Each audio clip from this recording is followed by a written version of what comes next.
Hello fellow Hunters of the Blue and welcome to my channel and welcome to a very short video showcasing one of my favorite products ever and something I believe everyone should at least check.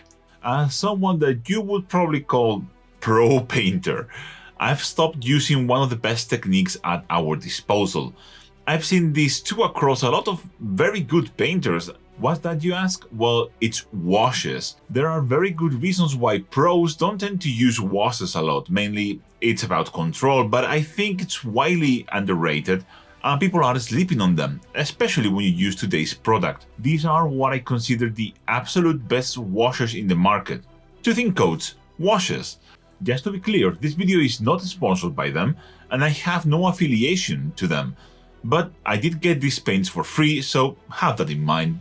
But before we start, let me talk to you about today's video sponsor, Warhammer 40,000 Tacticus. Warhammer 40,000 Tacticus is the absolute best Warhammer-based mobile game, an exciting turn-based tactical strategy game set in the eternal conflict of the Warhammer 40,000 universe. Tacticus is the absolute best game to play during breaks and off time. The people making it are true Warhammer fans and it really shows. Tacticus is one of those games that's easy to learn but hard to master and rewards good strategy and ability. You will have fun as you compete in the various game modes including PvE, campaigns, PvP, live events, guild raids and much more. Warhammer 40,000 Tacticus is celebrating Grotmas this December. Grotmas, the festive season in Warhammer 40,000, comes to life through that red gobbo in true orc style. The mischievous gobbo will only appear and be playable during the event to spread holiday chaos with his jolly outfit and explosive surprises. Join Tacticus and celebrate Grotmas all month long.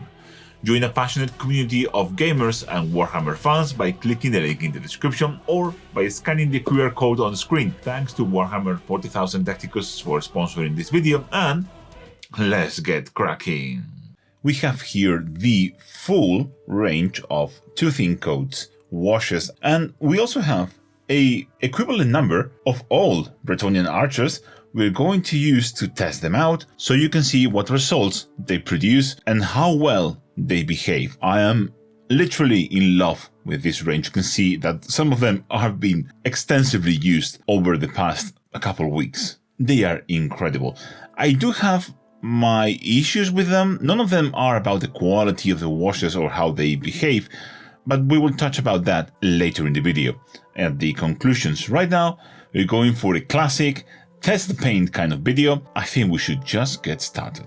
Why don't we start with the Noon Oil equivalent, because all of these washes have a direct equivalent in the old Citadel range, or in the classic Citadel range if you wish. This Oblivion Black, it's obviously a Noon Oil replacement, but it behaves so much better than the new Noon Oil, and if you're looking for an old Noon Oil look, this is 100% the way to go. I would say, in fact, that these are better, like way better, than the old Noon Oil. This just behaves so well.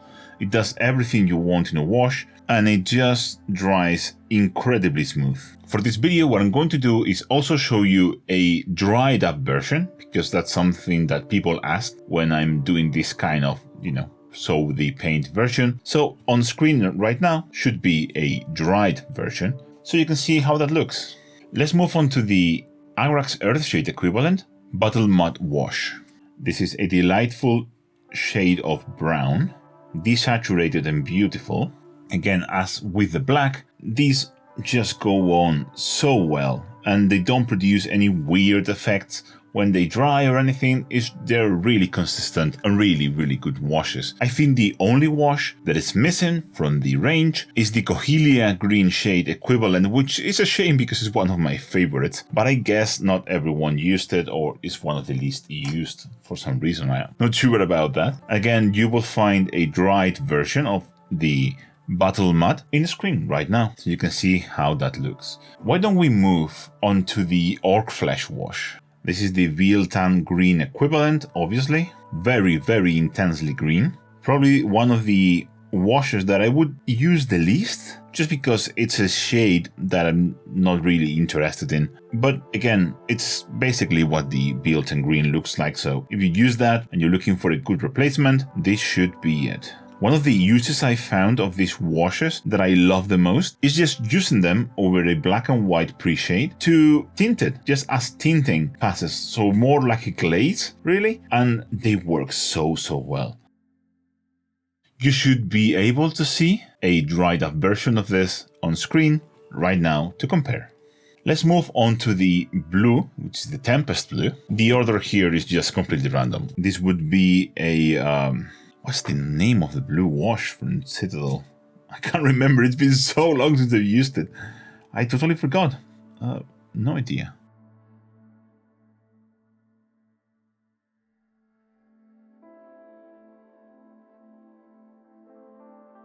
Oh yeah, Drakenhof Nightshade. I can now remember it. Now it's coming to me. One of the things that the new GW washes, the contrast-based washes, do very well is that they don't tint the surface. But that is also something that most people miss and actually wanted from the washes. Pretty cool. And you, as always, should be able to see on screen right now a dried version of this wash. Let's move now on to what's next I have in hand. This one, Necrosis Green Wash. This is an Aethonian camo shade equivalent and one of my favorites of the Duncan range. In the same way that Aethonian camo shade was one of my favorites of the normal range. I really wish that Duncan would expand the range to include all of the new ones, or as close as possible, because there are some very useful hues. But at least get me a Cohelia green shade, please. I would love to have that. I still own the old washes. I have quite a nice quantity of them, so it's not the end of the world. I can still use those. But to know that when those run out, I have some alternatives to eBay or getting them, you know, for way too much money off of someone, then that is amazing. There you go. Look at how beautiful that tone is. Most of the critiques I've seen with the new GW washes is the shininess, and they solved that issue. And again, I 100% think these are better in every single way to the old GW washes, even. So if you like those, these are the same, but just so much better. I do like the new washes from Citadel, but I don't know, maybe with time I've changed my perception or my opinion on them. Not sure why that happened, but it has happened. In fact, I don't use them anymore, or rarely use them.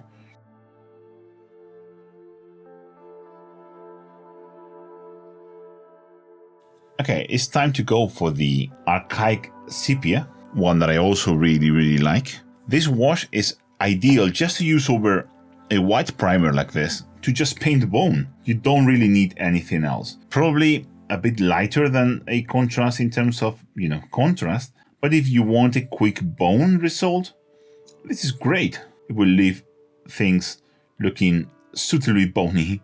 I will provide high-resolution pictures of all of these archers for you to download. I guess the link will be in the description.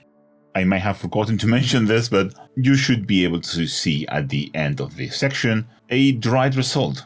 Let's move on to the Flesh Wash, another of the super useful paints of this range, because, you know, it's great to have a color that we can just slap onto a flesh tone to get a shading, or even just over primer. This is very close to Guilliman Flesh in terms of results, either if you want to just shade a flesh tone or a warm or any other color where you want like this kind of chestnutty looking shading.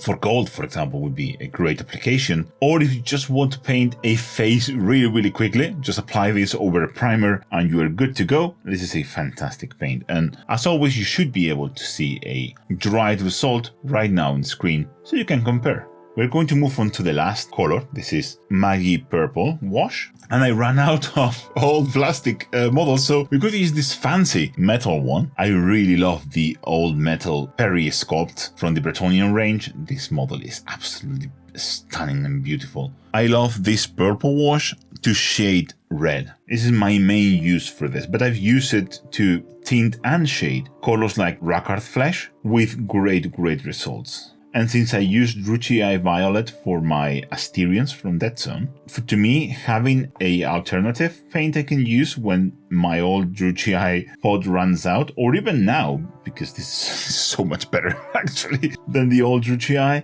well, it's just a godsend.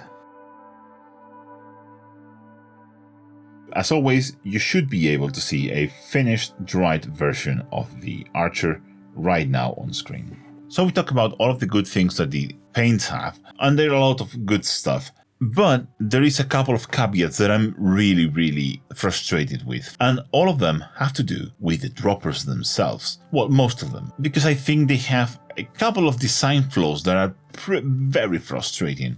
The first one is that, well, you have paint seeping out of the dropper when it's closed and you shake it, creating a mess inside of the cups. You can see it a little bit here on the black wash, but you can see it a lot on the normal black paint. This is the Doom Death Black, just a standard black paint, and you see that the inside of the cup is completely caked. But the worst problem by far is with the ball bearing they have inside. It's great that they have a ball bearing, I love that, because it makes the paint really easy to mix, but the dropper is designed in a way that the ball bearing can get inside of the tip and block the paint from coming out.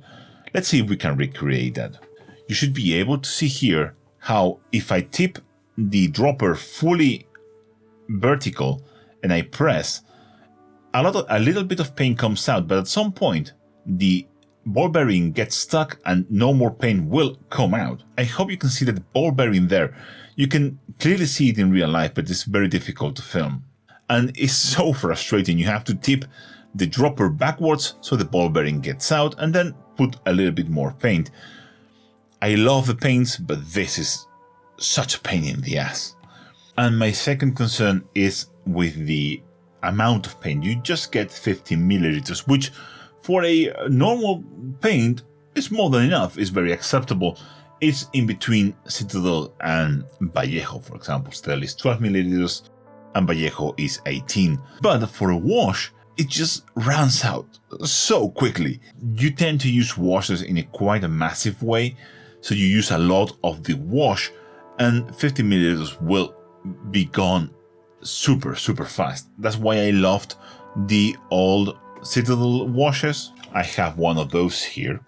This is obviously put into a dropper, but you can see here that it was 24 milliliters.